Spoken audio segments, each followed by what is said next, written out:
എത്രയെത്ര ആളുകളാണ് pain and പാലിയേറ്റീവിന്റെ സഹായവും കൊതിച്ച് കിടക്കയിൽ കിടക്കുന്നത്, ആക്സിഡന്റിൽ പെട്ടിട്ട് കിടക്കുന്നത്.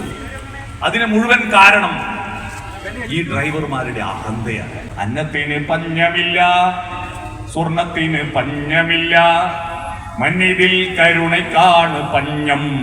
തന്റെ കുറവുകളെ നിറവുകളാക്കിക്കൊണ്ട് മായ കൊണ്ട് ചിത്രം വരയ്ക്കുന്ന ദേവതീർത്ത് വരച്ച ചിത്രം കണ്ണൂർ ജില്ലാ പഞ്ചായത്ത് ബഹുമാനപ്പെട്ട ക്ഷേമകാര്യ standing committee chairman Shri VK Suresh Babu അവർക്ക് കൈമാറുന്ന ധന്യമായ ഒരു നിമിഷത്തിനാണ് നമ്മൾ സാക്ഷ്യം വഹിക്കുന്നത്. ഉജ്ജ്വല ബാല പുരസ്കാര ജേതാവ് കൂടിയാണ് ദേവതീർത്ത്. ഇതിനു മുൻപും പാലിയേറ്റീവ് കെയറിന്റെ പരിപാടികളിൽ എത്തിച്ചേരുകയും താൻ വരച്ച ചിത്രം കൈമാറുകയും ചെയ്തിട്ടുള്ള ഒരു മിടുക്കൻ കൂടിയാണ് ദേവതീർത്ത്. അപ്പം ആ ധന്യ നിമിഷത്തിലേക്ക് സാക്ഷ്യം വഹിക്കാൻ ഇവിടെ കൂടിയിരിക്കുന്ന എല്ലാവരെയും സ്വാഗതം ചെയ്യുന്നു. അപ്പം ദേവതീർത്ത് താൻ വരച്ച ചിത്രം സുരേഷ് ബാബു സാറിന് കൈമാറുകയാണ്.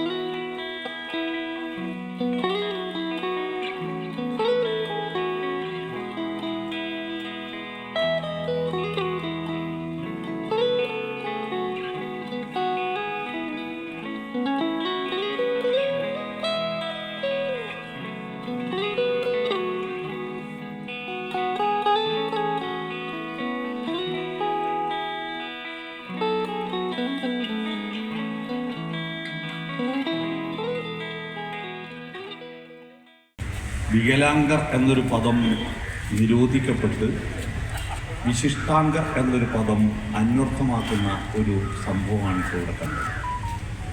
നമ്മളെല്ലാം ഈ രൂപത്തിലാണെന്ന് നേരത്തെ നിശ്ചയിച്ച് വെച്ചത് നമ്മളാരുമല്ല. അപ്പോൾ ഓരോ ആൾക്കും ഓരോ രൂപം നമ്മുടെ മനസ്സിൽ രൂപം സെറ്റ് ചെയ്യപ്പെട്ടത് കൊണ്ടാണ് അതിന് പൊരുത്തമില്ലാത്തതിനെ നമ്മൾ പ്രയാസമായിട്ട് കരുതുന്നത്. യഥാർത്ഥത്തിൽ എല്ലാ സൃഷ്ടിയിലും ഒരു പൂർണ്ണതയുണ്ട്. ഒന്നല്ലെങ്കിൽ മറ്റൊരു വിധത്തിൽ ഒരു പൂർണ്ണതയുണ്ടാകും. അതുപോലെ എല്ലാ സൃഷ്ടിയിലും ഒരു പോരായ്മയും ഉണ്ട്. ഒരുപാട് തകരാറുകൾ നമ്മുടെ ജീവിതത്തിലും ഉണ്ടാകും. അപ്പം അതുകൊണ്ട് ആ പോരായ്മകളും ആ പൂർണ്ണതകളും പരസ്പരം പൊരുത്തപ്പെട്ട് പരസ്പരം അംഗീകരിച്ചു പോകുന്ന സമൂഹമാണ് യഥാർത്ഥത്തിൽ മാനവിക ബോധമുള്ള സമൂഹം. സഹായം, കരുണ, ദയ, ധർമ്മം, സത്യം തുടങ്ങിയ വാക്കുകൾ ഇല്ലെങ്കിൽ ഈ ഭൂമിയിൽ ഭൂമിയുടെ തിരിച്ചറിവ് തന്നെ ഉണ്ടാവില്ല. പക്ഷിമൃഗാദികൾക്ക് ഈ വാക്കുകളൊന്നും അറിയില്ല.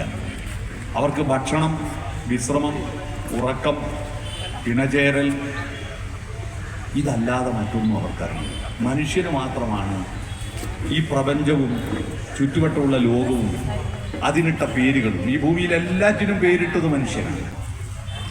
എല്ലാറ്റിനും പേരിട്ടത് മനുഷ്യനാണ്. മൃഗങ്ങൾക്കും പക്ഷികൾക്കും ദൈവത്തിനും എല്ലാം പേരിട്ടത് നമ്മളാണ്. കാരണം നമ്മൾക്ക് നമ്മളെ അറിയാം, നിങ്ങളുടെ ഉള്ളിലുള്ള ആളെ അറിയാം. അത്തരത്തിലുള്ള കാണപ്പെടാത്ത, കണ്ണുകൊണ്ട് കാണാത്ത ഒരു കഴിവ് എല്ലാറ്റിലുമുണ്ട്. ഇപ്പോൾ ഈ തേക്ക് മരം അത് തീർന്നിട്ട് മരമാക്കാം, ഉരുപ്പടിയാക്കാം, വാതിലാക്കാം, ബെഞ്ചാക്കാം, കഴുക്കോലാക്കാം എന്നൊക്കെ നമ്മൾ പറയണം നമ്മുടെ ഉപകാരത്തിൽ. പക്ഷെ അതിനപ്പുറത്ത് നമ്മൾ കാണാത്തൊരു വസ്തുവുണ്ട്. ആ വസ്തു ഒരു ഫോറസ്റ്റ് ഓഫീസറാണ് എന്നെ ബോധ്യപ്പെടുത്തിയത്. എന്ന് പറഞ്ഞാൽ കാട്ടിലെ മരം കടപുഴകി വീണിട്ട് അത് നശിച്ചു പോകുന്നല്ലോ, എന്നാണ് ഈ നശിച്ചു പോകുന്നത്, നിങ്ങളത് ഉപയോഗിച്ചൂടെ എന്ന് ചോദിച്ചപ്പോൾ അദ്ദേഹം പറഞ്ഞു, ആര് പറഞ്ഞു നശിച്ചു പോകുന്നു? അതിനകത്ത് ഈ തേക്കിന് ഏറെ കാലം നിൽക്കുന്ന ഒരു എണ്ണയുണ്ട്. ആ എണ്ണ ഈ ഭൂമി കുടിക്കും. ആ ഭൂമിയിൽ എന്നും പുതിയ തേക്കായിട്ട് അത് മാറും. നമ്മുടെ ഉള്ളിലെല്ലാം ഒരു എണ്ണയുണ്ട്. ആ എണ്ണയ്ക്ക് സംസ്കൃതത്തിൽ പറയുന്ന പേര് സ്നേഹം എന്നാണ്. എണ്ണയുടെ പേരാണ് സംസ്കൃതത്തിൽ സ്നേഹം. മനുഷ്യന്റെ ഉള്ളിലുള്ള ആ എണ്ണയാണ് സ്നേഹം. ആ സ്നേഹം എന്ന എണ്ണ അത് സ്നിഗ്ധതയുടെ പ്രതീകമാണ്. ഏത് വാഹനങ്ങളും എന്തും സ്മൂത്ത് ആവണമെങ്കിൽ, സോഫ്റ്റ് ആവണമെങ്കിൽ എണ്ണ കൂട്ടണം. സ്നേഹമെന്ന എണ്ണ കൂട്ടിയാൽ മാത്രമേ നമ്മുടെ ലോകം മുന്നോട്ട് പോകൂ. അതുകൊണ്ട് പ്രിയമുള്ളവരെ, പെയിൻ ആൻഡ് പാലിയേറ്റീവ് എന്ന് പറയുന്നത് ആർക്കാണോ പരിഗണന കൊടുക്കേണ്ടത് അവർക്ക് കൊടുക്കേണ്ടതാണ്. നമ്മളൊരു ഹോട്ടൽ കയറിയിട്ട് ഭക്ഷണത്തിൻ്റെ കാശ് കൊടുക്കുമ്പോൾ പൈസയുള്ളവർ തമ്മിൽ മത്സരിക്കും. ഞാൻ കൊടുക്കാം. അതിന് വലിയ ആവശ്യമൊന്നുമില്ല, അതെല്ലാവർക്കും കൊടുക്കാൻ പറ്റും. പക്ഷെ ആർക്കാണോ വേണ്ടത് അവർക്ക് കൊടുക്കുമ്പോഴാണ് യഥാർത്ഥത്തിൽ കൊടുക്കലാവുന്നത്. ഭാരത സംസ്കാരം ഒരു ശ്ലോകത്തിൻ്റെ ആദ്യത്തെയും അവസാനത്തെയും പദം പരസ്പര പൂരിതമാണ്. ഒന്നാമത്തെ ശ്ലോകത്തിൻ്റെ ഒന്നാമത്തെ വരി ഈശാവാസ്യമിതം സർവം, എല്ലാറ്റിലും ദൈവമുണ്ട്. അതിൻ്റെ നാലാമത്തെ വരി തേന തെറ്റേന പുഞ്ചീത, നീ ത്യജിച്ചിട്ട് ഭുജിക്കുക, അവർക്കും കൂടി കൊടുക്കുക. കൊടുക്കേണ്ടത് എന്താണ്? കൊടുക്കേണ്ടത് ഭക്ഷണമോ പണമോ മാത്രമല്ല. മനുഷ്യന് ഏറ്റവും അത്യാവശ്യമുള്ളത് ഭക്ഷണവും പണവും മാത്രമല്ല. അന്നത്തിന് പഞ്ഞമില്ല, സ്വർണത്തിന് പഞ്ഞമില്ല, മണ്ണിതിൽ കരുണയ്ക്കാണ് പഞ്ഞം എന്നൊരു പാട്ടുണ്ട് അല്ലേ? യതീമിൻ കൈ പിടിച്ച് അത്താഴമൂട്ടുന്നവൻ അല്ലാഹുവിൻ പ്രിയദാസൻ. നമുക്ക് മറ്റൊരു വരി ശ്രീകുമാരൻ തമ്പിയുടെ ഒരു വരിയുണ്ട്. എല്ലാവർക്കും എപ്പോഴും എല്ലാം തികഞ്ഞാൽ സ്വർലോകത്തിനെ വെറുക്കൂലേ എന്നൊരു വരിയുണ്ട്. മറ്റൊരു വരിയുണ്ട്, അതാ ശ്രീകുമാരൻ തമ്പി എഴുതിയ ഒരു വരി, ചുമനപ്പൂ കൊണ്ട് മൂടി എന്നൊരു വരി. നമ്മുടെ ഭാജനം എന്നും നിറഞ്ഞാൽ നാരായണൻ എന്തിനമ്പലങ്ങൾ. അപൂർണതയാണ് മനുഷ്യനെ അഹന്തയിൽ നിന്ന് മോചിപ്പിക്കുന്നത്. അതുകൊണ്ട് ഈ ലോകം ഇതുപോലെ നിൽക്കുന്നത് കുറേ കാര്യങ്ങൾ അപൂർണമായി കിടക്കുന്നത് കൊണ്ട് കൂടിയാണ്. അതുകൊണ്ട് നമ്മളെല്ലാം പൂർണ്ണമാണെന്ന് പറയുന്നത്, ചില ആളുകളൊക്കെ അപൂർണമായി നിൽക്കുന്നതുകൊണ്ടാണ് നമ്മളെല്ലാം പൂർണ്ണമാണെന്ന് പറയും. പക്ഷെ അഹന്ത നമ്മുടെ സമൂഹത്തെ നശിപ്പിച്ചുകൊണ്ടിരിക്കുക. മുണ്ടക്കയിലും ചൂരൽമലയിലും മരിച്ചത് 400 മേലെയാളാണ്. എന്നാൽ 4217 ആൾ മരിച്ചൊരു ദുരന്തം നമ്മളാരും കണ്ടില്ല. 4217 ആൾ 2024 മരിച്ചു. അത് മുഴുവൻ അഹന്തയുടെ പേര്, റോഡ് അപകടങ്ങൾ. എത്രയെത്ര ആളുകളാണ് പെയിൻ ആൻഡ് പാലിയേറ്റീവിന്റെ സഹായവും കൊതിച്ച് കിടക്കയിൽ കിടക്കുന്നത്, ആക്സിഡന്റിൽ പെട്ടിട്ട് കിടക്കുന്നത്. അതിന് മുഴുവൻ കാരണം ഈ ഡ്രൈവർമാരുടെ അഹന്തയാണ്. അഹന്തയും അശ്രദ്ധയും കൊണ്ടാണ് ഈ അപകടങ്ങൾ മുന്നോട്ട് പോകുന്നത്.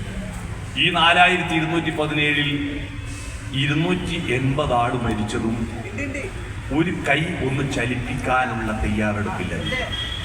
എന്താ ചലിപ്പിക്കേണ്ടത്? ഹെഡ്ലൈറ്റ് ഒന്ന് ഡിമ്മാക്കാൻ പറ്റാൻ. ഹെഡ്ലൈറ്റ് ഒന്ന് ഡിമ്മാക്കാൻ കൈ ഇങ്ങനെയാക്കിയാൽ മതി.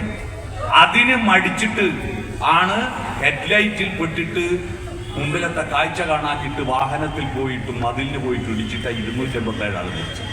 നിങ്ങൾ അറിയണം, ഇതൊക്കെ അഹന്തയാണ്. ഈ അഹന്തയെ ഇല്ലാതാക്കുന്നത് ഇത്തരത്തിലുള്ള അനുഭവങ്ങളാണ്. അപ്പോൾ ഏതായാലും ഈ കൊച്ചുമോൻ, എൻ്റെ കൊച്ചനുജൻ, എനിക്ക് മറക്കാനാവാത്തൊരു അനുഭവം കൂടെ പ്രദാനം ചെയ്തു. ഞാൻ മിനിഞ്ഞാന്നാണ് എന്നോട് ഫോട്ടോ വേണമെന്ന് പറഞ്ഞത്. ആ ഫോട്ടോ ഒന്നുമല്ല വരച്ചത്, വേറെ ഇരുന്നോ എടുത്തിട്ടാണ്. ആ ഫോട്ടോ 2-3 ദിവസം കൊണ്ട് ഈ ഫോട്ടോ വരച്ച് പൂർത്തീകരിച്ച, യഥാർത്ഥത്തിൽ ഉജ്ജ്വല ബാല്യത്തിന് അവാർഡ് വാങ്ങിയത് എന്തുകൊണ്ടാണെന്ന് ഇപ്പം മനസ്സിലായില്ലേ?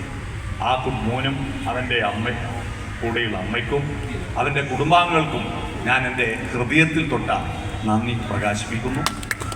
അതിനൊരു സാഹചര്യം ഒരുക്കിയ ഈ മട്ടന്നൂരിലുള്ള കൈരളിയുടെയും പെയിൻ ആൻഡ് പാലിയേറ്റീവിൻ്റെയും പ്രവർത്തകരെ ഹൃദയം നിറഞ്ഞ് അഭിനന്ദിക്കുന്നു. ഇന്ന് നടക്കുന്ന ഈ ലോക പെയിൻ ആൻഡ് പാലിയേറ്റീവ് ദിനാചരണ പരിപാടിയിൽ എന്നെ ക്ഷണിച്ചതിന് നന്ദി പറയുന്നു. ഇവിടെ ഒത്തുകൂടി എല്ലാ വളണ്ടിയർമാർക്കും, എല്ലാ മനുഷ്യ സ്നേഹികൾക്കും ഊഷ്മളമായ ഹൃദയം നിറഞ്ഞ അഭിനന്ദനങ്ങൾ അറിയിച്ചുകൊണ്ട് ഞാൻ എൻ്റെ വാക്കുകൾക്ക് വിരാമം കൊടുക്കുന്നു. നമസ്കാരം.